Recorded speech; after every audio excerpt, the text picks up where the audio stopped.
thing. No, I want to know what's under the hood. I want to hear about the exhaust. I want to know how this car performs. Hey all, it's Paul from Drums and Rums, where the backbeats meets the spirits. And our guest is writer, model, and CEO of her privately owned luxury lifestyle public relations company. Also a big-time supercar fanatic. This is Palm Beach and more. Oh, we are? Where we are. So here we are. I said in that intro there, we talked about we're in Palm Beach. Well, we're kind of near Palm Beach. We're West Palm Beach, but yet Palm Beach, it's all Palm Beach. It's all Palm Beach. So let me welcome to the podcast here, Reina Kendall. How you doing, Reina? I'm great. How are you today? So there you go. I'm great. How are you today? I was told I need to speak into the mic. Yes. Yeah, you got to eat. They call it you have to eat the microphone. Nom, nom, nom, nom, nom, nom. Nom, nom, nom, nom. So yeah, welcome to coming on the show here. I know we've been chatting for a while. Absolutely. Right? Yeah, and we first met at an event that you were hosting. Yeah. Right. Here in West Palm Beach. I guess we'll give them a shout out there. Well, the Vinyl Fish Club, right? That's right. Vinyl Fish Club. Hello. So pretty cool place.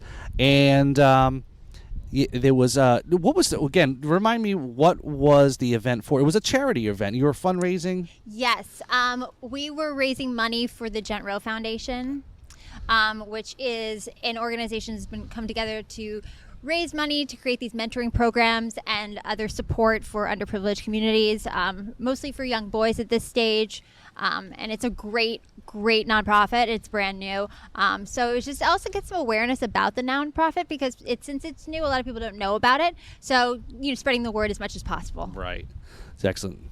I think that's a great thing is because there's certain charities, how do you get the word out there? Whether there's, again, we're here in Palm Beach, a lot of people live here, the opportunity and to fundraise, I'll at least say it so I don't put you on the hot seat and say, that's fine. There's a lot of money in Palm Beach, sure. Right? There's a lot of money, again, not, but there's opportunities for being philanthropists, right? That's a hard word to say. It is. Philanthropic. Philanthropic. There you go. That's the word I wanted to say. But that's great because I think there's so many charities, there's so many people that need, there are legitimate needs to try to get the word out there. Absolutely, yes. So as I always say, just because we live in Palm Beach County, I don't live in over there, right? That's what everyone thinks of. It's like Palm Beach County is a large county. It is. Yeah. So and there's a lot of but it's great to So sorry about the story. Yes, about the charity there. Yes. So honestly, it's interesting because I am a philanthropist, and I'm actually on the board of ambassadors for the American Cancer Society, and we have an evening of hope coming up June 2nd, and I'm involved with a couple different groups, and I ran for LLS Woman of the Year last year, and I got second place against this woman who came in first, who raised $450,000. I commend her at one event. So coming in second and running my own game was fantastic. But I will tell you, there are a lot of opportunities, but there is a lot of need. And so I think that people recognize that. And I think that, awareness is the big one. You want to create awareness. Right. And that ties into your company. Right.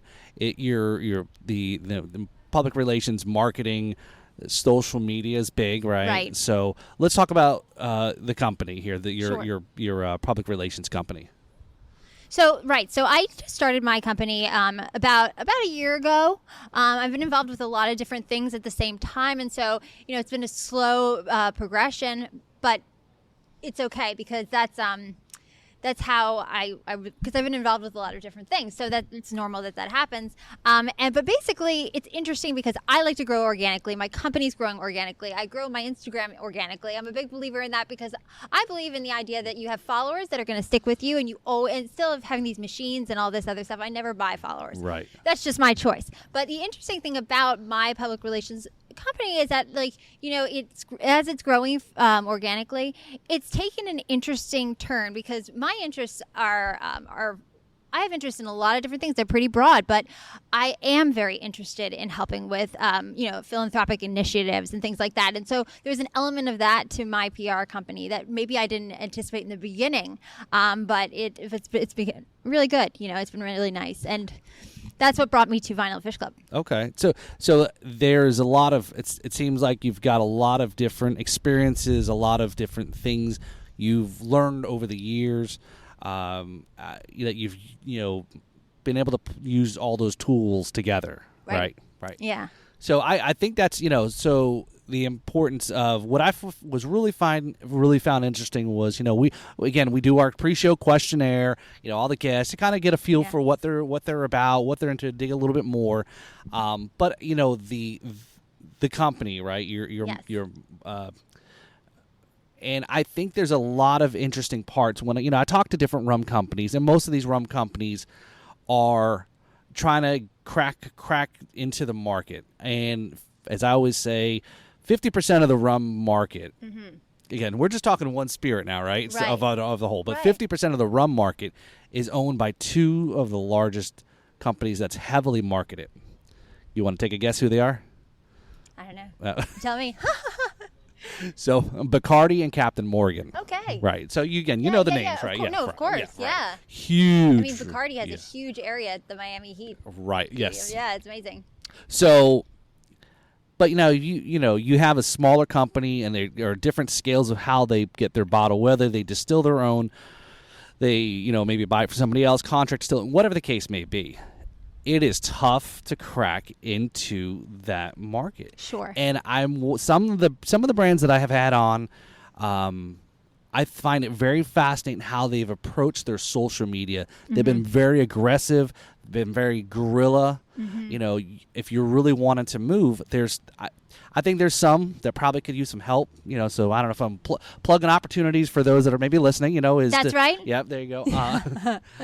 But I think there's such a presence.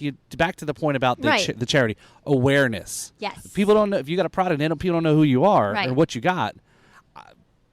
Then it is very difficult to make be in business and so forth. So so you can talk a little bit about some of the marketing that you do, or for some of the customers or clients. Well, I'll tell you, for one thing, is what's really interesting about me specifically, that I own my company here in Palm Beach, is that Palm Beach is a very unique community in general. It's a lovely community. It's close to my heart.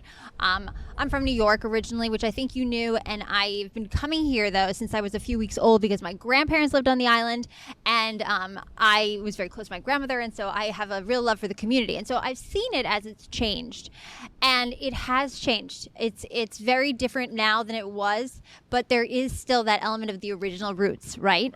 Well, having that kind of knowledge and experience is definitely a big positive for me. And I find that in business, because the people who really know Palm Beach culture and know where it is in its roots and the old traditions, like sitting at the counter at Green's Pharmacy at the luncheonette and doing that, or going to St. Edward's Church or the Paramount Building. There's so many things about Palm Beach that are really landmark experiences that I know about, that a lot of people who have moved here recently, they don't know really anything about. They see the new Palm Beach. And so that has been really a positive for me. And I use that as a writer. I can speak in a way that they understand my voice, that people recognize my voice. So no matter what platform I'm on, it's consistent. And talking about the Palm Beach and understanding that culture, it's a great way for me to relate to my clients. So that's a perfect, because most people far away that has known about Palm Beach for years, whether it's gone far back as Flagler, and there's such a history of that. And then to even the Kennedys, the Southern White House here in across the water there, and which, by the way, that if you are here in Palm Beach or if you're visiting, I don't know if they've reopened it, but there was a man-made island, right? Peanut Island. Peanut Island. Yes. Peanut Island here. It's right at the inlet of Palm Beach. And there's a bunker down in the ground, and I'm not quite sure how you made a man-made island, Sandbar. but I guess there's a lot of dirt and sand, but that's where the bunker was, because we were during the Cold War. That's some pretty cool history here in Palm Beach, and let alone a current a lot of politicians, a lot of, as you mentioned, new new money or new celebrities, right? Yes. They're always moving There's in. a lot going on. I don't know how where you are of it because you're a little bit north of here, but there's a lot of really exciting stuff actually happening here in the community. It's very big. There's a huge flux of companies coming from the north, and they're moving their businesses down here. And it's amazing what they're doing and how they're working with organizations like the Business Development Board, which has helped these companies come here, develop themselves, and grow. And it's has grown our economy here, and it's actually going to be the new Wall Street, which is fantastic. I think we've had a lot of growth. We have the related companies here. We have so many different ones that they're building. I mean, Nora is being built. We have the new 360 building where Goldman Sachs is. So this whole entire community is going through a major advancement, and it's very exciting. Right. Yeah. So I don't know, it might be hard to see in the camera there if you're watching the video, but behind you see the cranes. And of course, anytime you see in a downtown setting and is the cranes are up, that there's development going on and growth and so forth. That a lot of and I've been here. I've also originally from the north, right? But I've lived down now in Palm Beach County, going on over 20 years. Wow. And even in the time that I've lived here, and even seeing the downtown area change a lot, I mean, it has changed so much. It's unbelievable. I remember being a little kid, and it was the crime. It was horrible. We were in the car. It was very unsafe. Clematis Street is up for a major improvement, but it was, I mean, light years worse when I was a child. So it's amazing. They've really come far. And as you're correct, because right behind us actually is the Flagler Financial District, which they're turning into the Wall Street. But all these condominiums, everything's being built up here. There's going to be tons of places for people to move in, a lot of foot traffic. It's going to change even more. Right. So, and to point when she's talking about when she was a child, that was only like 10 years ago. Okay. No, I'm really young. Yes. I am. Yes, I believe it. But I do have this experience, and right. It's true. Watching, if you pay attention, not everyone has that much of an interest, but I've always been fascinated by the growth of cities and seeing how they evolve and what you're doing with the economy, and especially with what's gone on with COVID and everything else, with our situation that we are in. Right. This is the time that we need to make a change, and it's a very proactive movement that's going on in West Palm Beach, and I think that's amazing. No, I think that, as you mentioned there, in your writing style and your writing voice, it's because you're speaking because you know it, right? You've been around, or even before you fully moved down here, and you know the area enough in the ins and outs, and I'm sure maybe for our Patreon viewers, we'll ask Reina, like, where are the bodies at? Yeah. We should do a walking tour. We could do a walking tour. I love that. Would be we great. Could do that. Yes. So we should. Maybe not. We always have these crazy ideas on the podcast. I think that's really good. We should do a walking tour. That's a fundraiser walking tour that people tune in, like on a Patreon or something. Okay, here we go. So we're gonna don't steal our idea. Well, nobody steals the idea until they actually see this released. So we got to get working on it now. Yes, we do. Yes, okay. And we could even stop by a few of the new bars and check out who they have as their local rums, if they have any local distilleries that they work with. We can learn a lot. This is a worldly experience. Yes, so we're a walking tour. Yes. So we should do that for sure. Yes. It's amazing it's interesting because when I tell people that I'm a writer, everybody always, that's the thing that catches their interest more than anything else that I tell them. They go, "Oh, wait, you're a writer."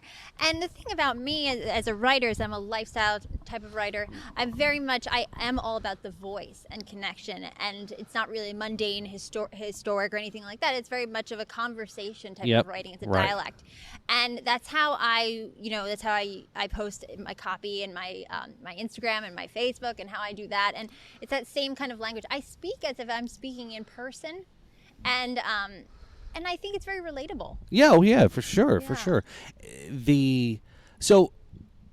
What is, for those that don't know, what is a lifestyle writer, content creator, or explain what that is? Well, I mean, it's always true, That's for the first thing, right. So that's a lot of it is. for the way that I write, it's very much I'll cover events and I'll do different things like that. And I covered today, I posted about this amazing event that Annie Watt has every year. She's an incredible society photographer, event photographer here in Palm Beach, and she's also in New York and Paris, and she's all over. And she's an amazing woman. And she had her annual. It's called Impromptu Portraits is the event. She has it at the Colony, and it's a fundraising event, and it's very neat the way that it goes down. She has black and white photos. They're portraits of people that from the area who she's taken. It's an invite only. It's a very exclusive event. But, for instance, like I covered that event, and I'll write about it. And that's the kind of thing that I'll write about, very much in the know, what's happening now, a recap. But then I will also talk about other things that I'm interested in. I love fashion. For instance, I absolutely love fashion. And so I will completely veer off into something about fashion and style and runway and interesting things that are happening right now in that market. And then I'll be talking about a fundraiser about this one in particular, actually, which dear to my heart is that it was 100% of the proceeds went to the Palm Beach Police, which is amazing. Yeah, and Iris Arpel was the one who was the guest of honor, and it was her choice for the charity, and it was fantastic. Very cool. Yeah. So you have an event after this. I do. Yes. I don't really have technically an event. I'm going to stop by. Okay. Because it's already started. But yes, I do. I try to stay very much aware of what's happening in my community. I like to know what's going on. I ask questions. I'm a big believer in always educating yourself and growing. And so even if I pop into different places, I like to have a good sense of what's happening in my area, in my community. And so that's why I tend to do that a lot. As we always say, it's a matter of local is going to impact you before national, right? Yeah. Right. So it's always important to take care of local, vote local, all the other things, support local. Yeah, support your small businesses. Things like that. Yeah. And and these are the people in your neighborhood, okay? Mm-hmm. They are. Right. Yeah. Big shout out to Sesame Street there. Sesame Street. So some of those. Let me jump back to some of the marketing. Sure. So, what are some of the things that you would work with a client on who's looking to, for your service, as to help with marketing, like a brand or a product? So, well, first of all, one of the things that I would first say is that the goal is to make sure that you have a very strong brand message. You start with your brand strategy, your brand campaign. That is the number one thing, because you want to make sure that it is consistent across everything you do as well. So if you have a strong mission statement and a strong brand identity, it's gonna transfer so that people recognize it wherever they are. So let's say whether they're using Instagram or they're using Twitter or they're using LinkedIn, it's recognizable and it's consistent throughout every single platform. That is right from the beginning. I think that is something you want to really hone in on. And then it really depends. It's customized. I mean, I'm a privately owned company. Very much it's very custom for the person that I'm working with, the client, and what their needs are. If they have a specific event, we might focus on that. It really depends on their needs. But whatever you're doing, if you're doing any kind of promotions or you're trying to raise money or whatever your goal is, the brand message needs to be very clear, and the identity needs to be very clear and not complicated, right? So that people are, it's recognizable. I always talk about this. Like I worked with Vineyard Vines in their corporate office. I was the assistant to the owners and the president for many, many years before. Not many, many years. I don't even know why I'm saying that. It was like 5 years. But I was there with them, and they from the beginning before they took off. If you're familiar with Vineyard Vines, they're amazing guys. I love them. And when they opened their first retail store in Greenwich, Connecticut, one of the things that they did was they had these foam whale hats, these pink foam whale hats. Well, it was the best. It was such a great way to market themselves and to create awareness and to create some buzz and to get everybody to know, hey, the store's here. Hey, visit our store. Because you looked around that day and it was just pink whale hats going down, up and down Greenwich Avenue. It was so funny. But it was effective. Right. It was, because everybody said, hey, where'd you get that hat? I want to get that hat. And it's amazing how it just takes off. That kind of branding, that kind of marketing, that kind of buzz, that creation is huge. And it doesn't even necessarily have to be that fancy or complicated. It just works. Keep it simple, right? Exactly. Keep it simple. KISS. For sure. Right. So I think that's a lot of like I mentioned, I think again, some of the companies, some of the brands, again, they're small and they don't have a whole lot of money, but some of it is maybe certain techniques. Maybe, You have to get creative. Oh, right, for sure. You have to be creative, and you have to be motivated, and you have to just keep thinking outside of the box. Right. And network. Ask people questions. Learn from people around you. I do this all the time. I'm constantly talking to different people, and I always show up. I always say yes. I'm a big believer in, even if I'm really late, which happens more often than I want it to, I always try and at least show up. Make a point to be there if you can, because you never know what's going to come out of it. And I've met some of the most amazing people here that helped me grow here just by popping in. Right. Yeah, and be in the presence and FaceTime, open-minded. And you never know, as you said, never say no to an opportunity. No, I know some people get kind of a little uncomfortable with the promotion or self-promotion. Yes, right. Self-promotion is a tough one. People, and I have a recent client who has brought that up, and I have to tell you, as a model, I have trouble with it. Having pictures of me and all of this and doing that, it feels very uncomfortable for me. But, when I'm doing that kind of work, that's what I need to do. That's what you have to do. So it's expected. However, it is funny because self-promotion is a funny thing because it can give off a sense of, well, at least we can feel as if we're being arrogant. Right. And that's not the goal. But it can be uncomfortable for that reason. Well, and it was just a couple episodes ago, I was talking about a reference to, there was a brand and they were talking about how they came up with the name, and it was surprisingly that they were able to get the name, nobody had it. But I said, I'm really surprised that somebody didn't snatch up the name was because it was a Kiss reference. Oh. And I says, I'm really surprised, Gene Simmons didn't snatch up that. Talk about king of promotion. And he's got no shame in whatever, but he's, I don't know. It's almost a little comical now because of how much people know how just overboard. It is. Yeah, but it's also, honestly, it works. Like if things work and people are grooving to that, then I mean, hey, they're onto something. And again, if you don't let people know about it, then they're not going to know about it, right? So for sure. So tell us. Okay, so you mentioned modeling. So yes. So I consider myself an accidental model. I started modeling as part of my career when COVID hit.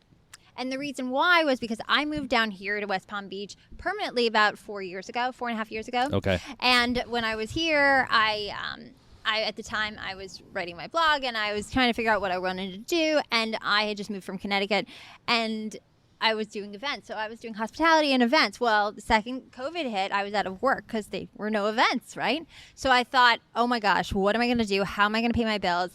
So I was like, I have to think outside of the box. I reinvent myself. And so I did. And I decided I would become a model because that was, my accidental model is what I would do because I needed to make money. And I figured, you know what?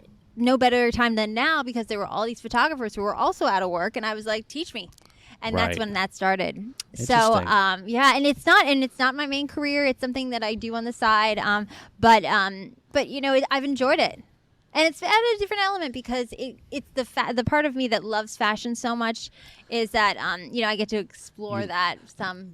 So there's a big plus to it, right? Yeah, there is. I'm always, as I said, I'm always learning. There's always something, and so the modeling has been interesting. I was cast for Fort Lauderdale Fashion Week for 2 different designers. We'll see what happens with Miami Swim Week. Okay. But I'll keep you posted. But it's interesting because I never really expected that path, but it's been really enjoyable. Very cool. So follow. We'll get to the shameless plugs at the end there. So, but follow on our Instagram there, and don't be creepy about it, okay? So it's kind of interesting as how some of that is. So do you are you agent yourself, or do you have an agency? I'm actually I'm represented by 3 actually. Okay. I have John Casablanca, Miami Model Management, and Excel Modeling in New York. Okay. Yeah. All right. So if you're looking to get into modeling, hit Reina up. She'll give you some tips and so forth. So we had a guest on back in March.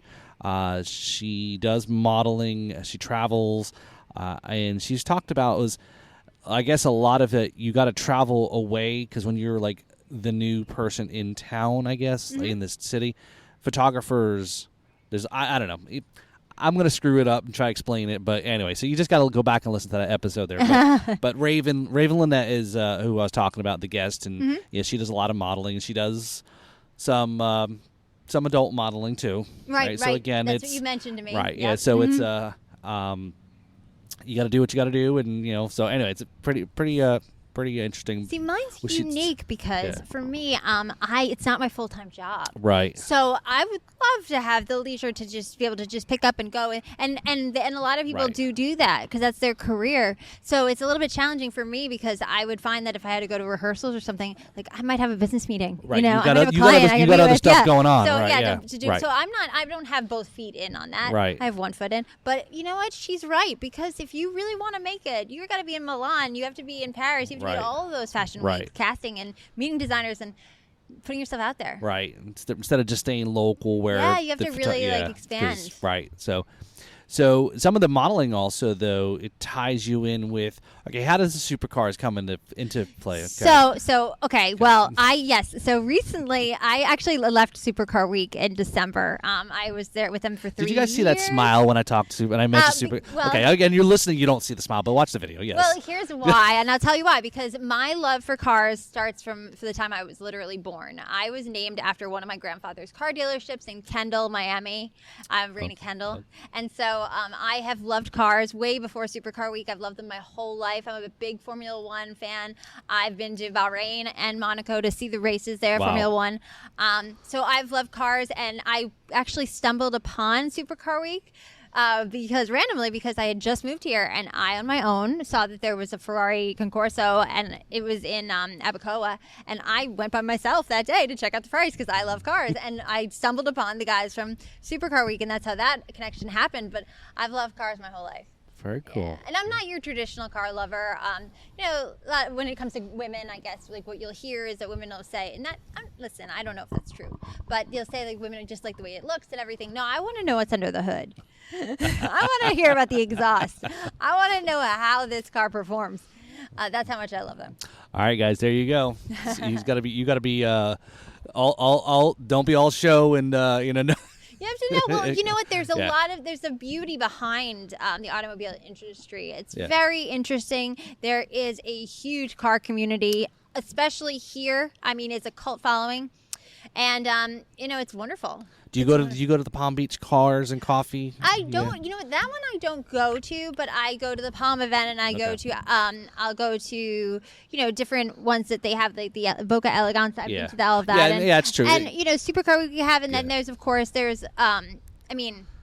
Floyd does an amazing job on La Sola. So he does an incredible job at Exotics and La Sola. So there's a lot of there's a lot of different shows to see all the time. Okay. And I've been a member of the Ferrari Club of America, and although I don't make all their events, which I would really wish I could.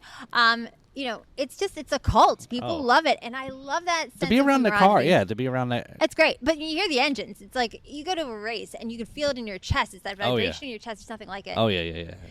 So all right. Well, speaking of that, then is the Ford versus Ferrari, a very storied. Yes. Even though I know they made a movie, it only took 50 years to make a movie about it, and of course you throw Matt Damon in it, and I forget the other guy's name now, but But yeah, that was a great story again about history, about the whole sort of, again, some poetic licensing, I'm sure. Yeah.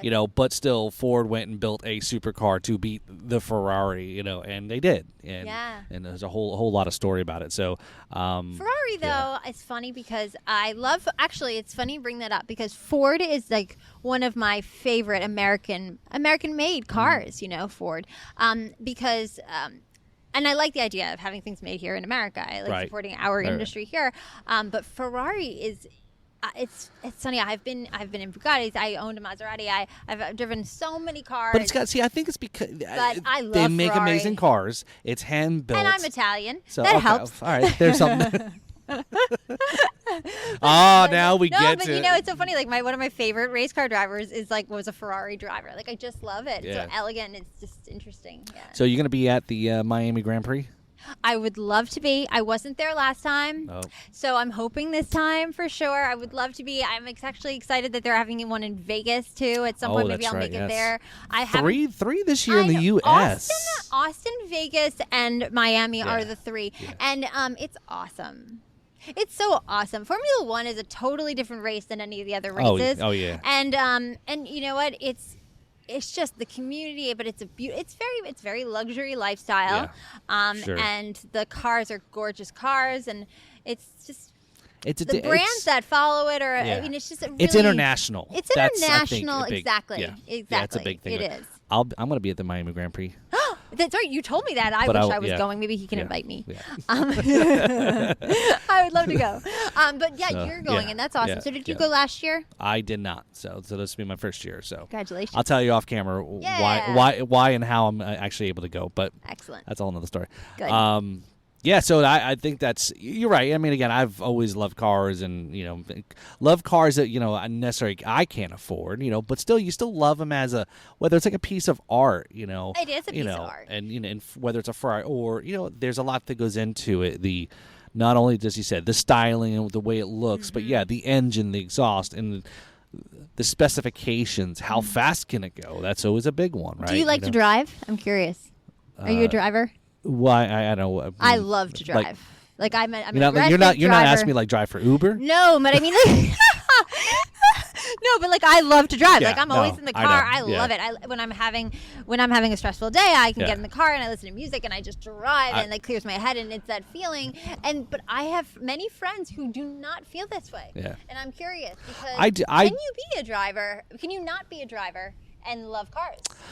It's a different kind of love for cars. You be a driver, not love cars. Do you see what I'm saying? If you don't enjoy driving them. Well, I do enjoy. Depends, and of course, we all have our moments. I do like driving. I do have a truck, and when I bought that truck, I was in between. Did I want to buy a Mustang, a GT, 5.0, or did I really want a truck? And what I compromised was an F-150 with the 5.0 motor, with the Mustang motor in it. The F-150 is an awesome truck. It is very fast. I have driven that truck and I love it. It's not it's not a Lightning, it's not a Raptor, it's not one of those things, but it's still a very fast truck. So I do like to drive. Yeah. I think again. Now I grew up for a period of time before I moved down here was in Daytona. So of course NASCAR, the 24 hours races. All of that, watching the cars at nighttime brake, going into the hairpin turns and the brakes glowing red, so that's a whole. I mean, usually most people go to just a drink and party, but there's actually car enthusiasts who do enjoy that kind of stuff. So yeah. It's interesting. So I do drive. That's good. Yeah, so I do like driving. After this whole interview, he's going to be driving more. Don't you see that in his future? I do. We're going to go. We're going go-karting. Yeah. We'll do that for sure. Upcoming. You mentioned the American Cancer. Yes. Yep. And then you also the new one you mentioned with the first responders. Yeah. So I haven't. So I very lightly. We are working out the details. Okay. I very lightly discussed this, but I do have a community project that I'm going to be working with the county on. And it's in relation to some of our first responders, and I will be sharing all of the details when I have more of the details because I don't want to jump the gun here. But I'm looking forward to it. I think that it's gonna make it's a passion project of mine that I've wanted to do since COVID hit, and I'm excited that it's actually going to happen. It's going to be a lot of work, but it's going to be impactful. Right. And I'm so excited for that. No, it's there's a lot, especially with the first responders. They've gone through. I mean, the whole world's gone through. First responders gone through a lot. Talk about even going further back to 9/11. People. This is why people get into to be protect and serve. As great friends of ours, there was a law enforcement based podcast, Failure to Stop. They cover a lot of stuff about first responders, and they're also former police officers too. So they're taking it from a different perspective of a lot of how things are going, and it's weird as also how. Law enforcement's been kind of put in a different light that's most people aren't familiar with, and is it fair? Anyway, but I think what I'm. Yeah, I mean, I would say in general, I was 9/11 was a very scary time. My father was working on Wall Street at the time, and he saw the second plane go by his building. My father survived; he was okay, and we're very thankful for that. But my dad, he had so many people that he knew, and it was a horrible time. And Rudy Giuliani, he did a fantastic job at the time running that, and everything they needed to do, Right. to respond and to take action. And I read his book, and I thought that he did a fantastic job as a leader. And I think that, men and women who choose, or men, women, and whoever, whatever, who choose to join the service, whatever that may be, these are heroes, because not everybody wants to do that. Not everyone is willing to risk their life. These are very specific people that have that in them, and we want to celebrate that. Right. We want to celebrate them, and we want to encourage other people to, if they feel that inside them, to join and to continue this as we go. So, but yes. No, yeah. Look, it's like whether it's the military or law enforcement or whatever, it's you need them, right? Those that have that drive to be in that role and to serve the people and protect the people, and so I guess there are a few apples, but there's a few bad apples everywhere you go. Of course. But it's just sometimes a bummer that it gets kind of dwelled on. Well, I will make a shout out to one of my, before we go, make a shout out to one of my favorite groups. They're a Vietnam veterans group here. They're located in Loxahatchee. If you're local, they're named Project 425. I have worked with them on 3 different projects.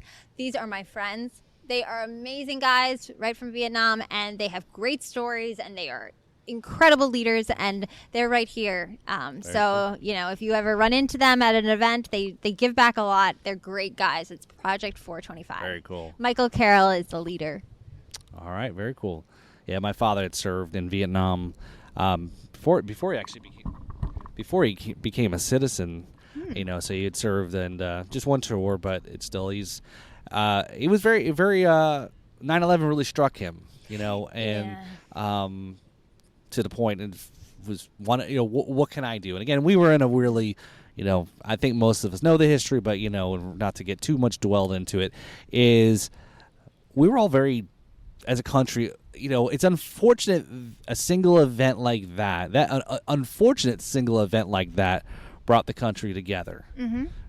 But then we went back to oddities. So I don't know why, if we can do it for one event, why can't we ever rally around for other reasons that are not unfortunate? But yeah. Unfortunately, the way the life is that we do tend to fall into the idea that, and this is just a thought of mine, is that we're invincible until something happens, and then when it happens, we all go into mode. Right. And it's not a positive thing, but it does force us to really rethink things a little bit. And Right. 9/11, we still don't know the dangers from that. We still don't know the chemicals and things that were released into the atmosphere from the burning buildings and all of the machinery and everything that was burned. What these people exposed themselves to for the rest of us was really something else. Right. Yeah. It's really right. Yeah. And when we don't know, we still don't know. yeah, there was a lot to Yeah. it. So. But So all right, so while we get ready to wrap some things up here, so I know what's going to come up next here. what? Go ahead. So we have a rapid fire segment. So I'm going to put you kind of on the I actually don't know this. Did you know this? I know this. Yeah. So we have our segment here. So Reina, I would say you're probably more aligned closer to our rum side of the podcast, Yes. right? Oh, and so this is surprised. Yeah, you do have a soggy dollar story. Yes. Before we get into it, hold on. All right.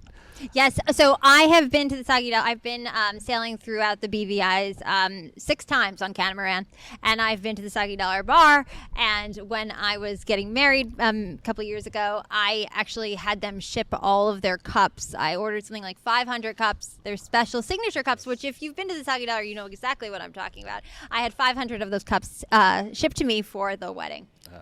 Yeah, and that was our signature cocktail. The painkiller. I love the painkiller. It's so good. Copyrighted, trademarked. Yes. Can't make it with anything else other than pussers.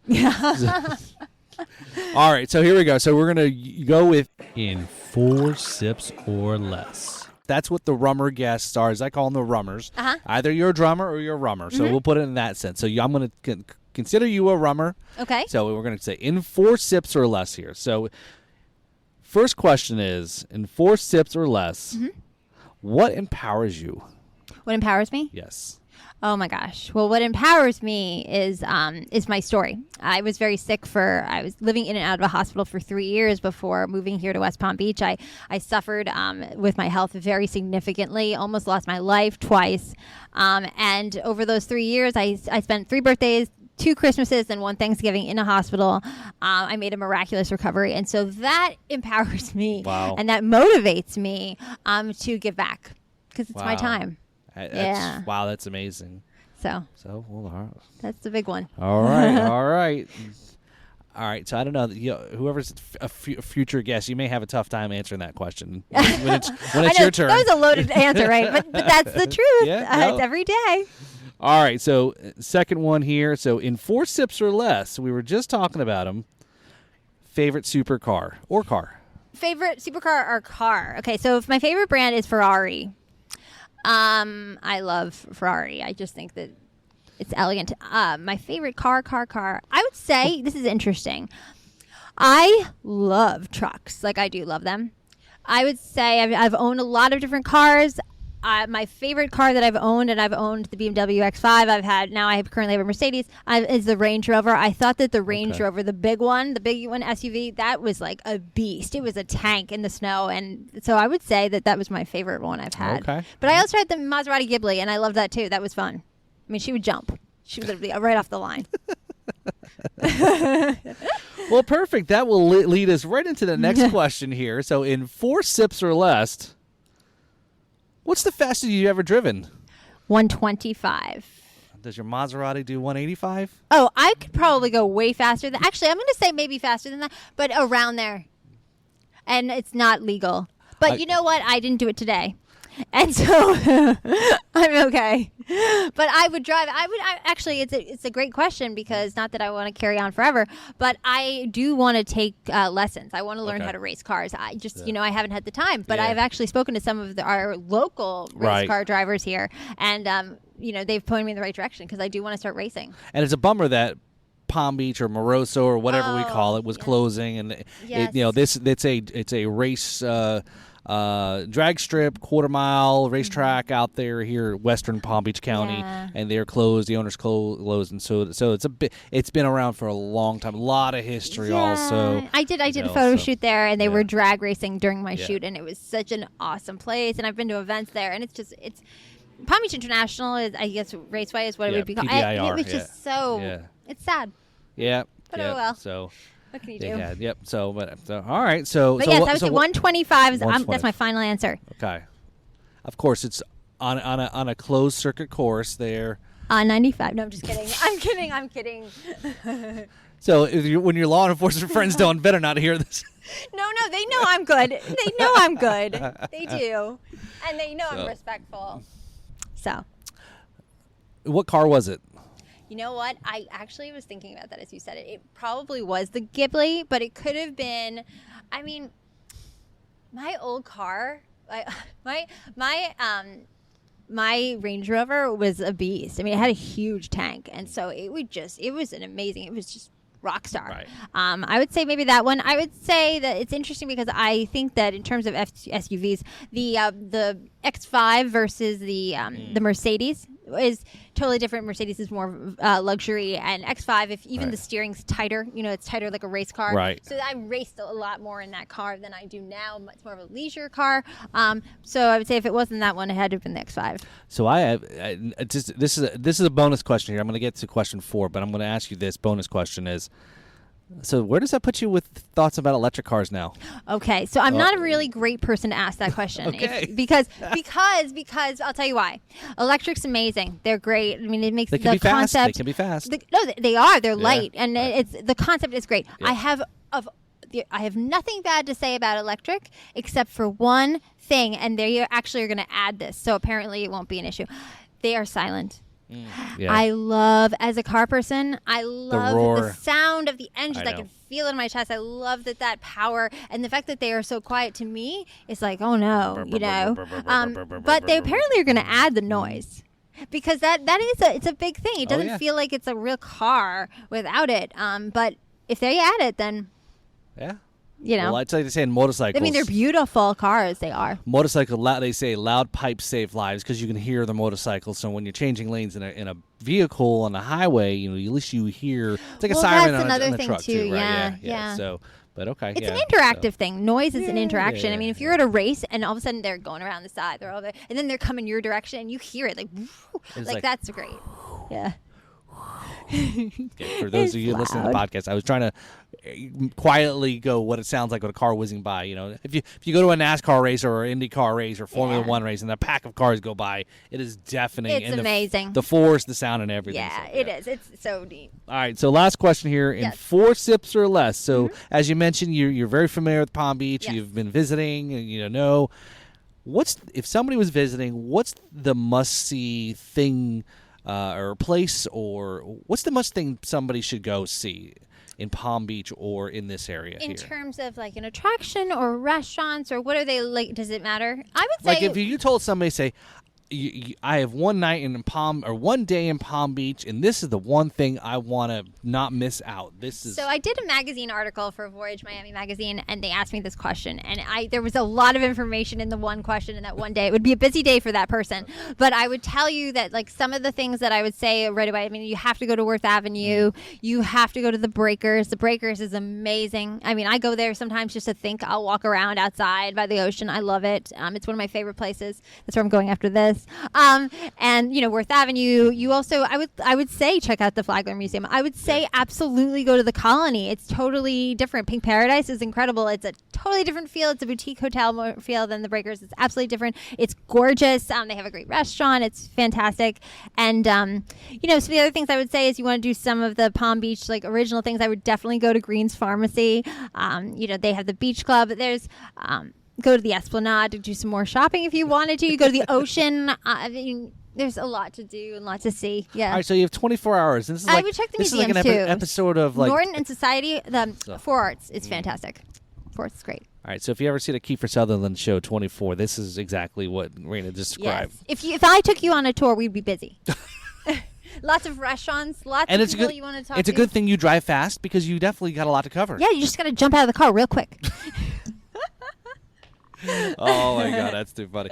So yeah, and it's unfortunate that as long as I've lived here, as I've mentioned, you know, I haven't been to the museums. I haven't been over yet. You know, I'm a member of the Norton Museum, and the Norton's fantastic. Yeah. It is. It's great. It's like it took us forever to go up to the lighthouse and actually go up the top of it, you know, and that took forever. But we finally did it. So, but yeah, no, that's pretty. Like I said, there's a lot of history here. Palm Beach, Palm Beach County area, West Palm. This area is got a lot of history. Yeah. Good, bad, and different. But every place is like that, right? But like we were talking about the history of Flagler and you know the summer home people vacation. There was no bridges yet, you know, when they were here. So it's and the crazy. Kennedys were here. They had. I mean, they're here. This is where they would spend their time in the winter, and so So very great cool. Lineage. So all right, so. Thank you guys for listening. What do you got? What do you got that you want people to check out? Well, here's the shameless plug promotion. Here we go. Hit it up. Okay, hit 'em up. So I would say my company is Reina Kendall Public Relations. It's all one word. That's me on Instagram, on Facebook. You can find me on LinkedIn as well. But I would say if you want to see the modeling, it's Reina's Raves, which is the same thing, at Reina's Raves. I have a website as well, but it's still new and in the works. So check me out, Reina Kendall Public Relations, on Instagram, on Facebook, on LinkedIn. Check out Reina's Raves for the modeling. And I hope to meet all of you very soon. All right, there you had it. Thank you. So what I forgot here, we were live on the show here taping and I totally forgot. I almost forgot. We almost ended without forgetting. I forgot to welcome you as part of the alums now. You are now part of the Drums and Rums alums there. Thank you. So look at there you that. go. I'll hold that for you. There you go. So okay. I love it. So there you go. Okay. She's now an alum there. So as I say, Drums and Rums alum. Yeah, that's all right. I know. Somebody gave me a hard time about it rhyming. T-shirt. So it's really good fabric. yeah. So I love it. So it's very nice. Thank you so much. You're welcome. Thank you for having me today. I really appreciate it. You got it. I appreciate it. Like I said, I know we've both been busy and catching up. I'm having me time. I know. So yeah. So all right. So check out everything. Check out Drums and Rums. Follow us on the YouTube channel there. Again, we're trying to grow that. All the social media too. Check out drumsandrums.com and Facebook and so forth. And again, this is Paul and Reina. I'm Reina Kendall. And if you have any topics that you want us to elaborate on and do again, let us know. We'd love to hear from you. Maybe we got to have Reina on more often. Maybe. I don't know. Maybe we need to start our own. We got to start another podcast together. We'll never know. Vote now. There we go. All right. This Thank you. This ball where the backbeats meets the spirits. Thank you, y'all. Have a great night. Thank you. Bye.